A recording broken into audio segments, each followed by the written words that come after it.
guys, it's Dev Joshi and welcome to Programmer Geeks. From today onwards, we're going to start C language, or we can say basics of C language. In the very first tutorial, we are going to learn how to install the IDE or Integrated Development Environment Dev C++ for C and C++ compilation and running of the programs.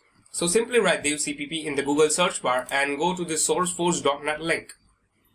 Then click on the download button and you will download the Dev CPP automatically and you will need to install it.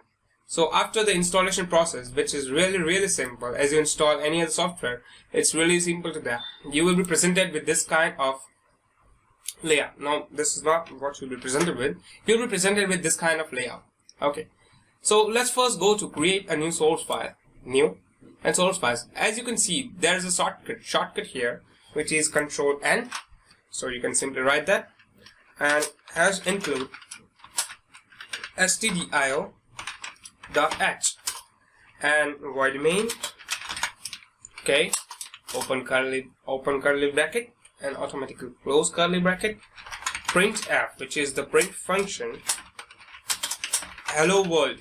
Okay, so to run this program, so simply click here or press the F11 on the keyboard and you just click here. So you need to save your file. As this is the first program, I'll write 1 and save is type .c file. So save. So you'll be presented with this console. This is known as the console. So hello world. So we'll do this for all of our C programs. We'll write the code here, press F11, which will compile and run our file simultaneously. So we'll present it with this console having the output. Okay, so thank you. This is the very first tutorial. Please write down any suggestions in the comment. And if you have any questions regarding C or any other languages, please mention them also in the comments. So thank you and have a nice day.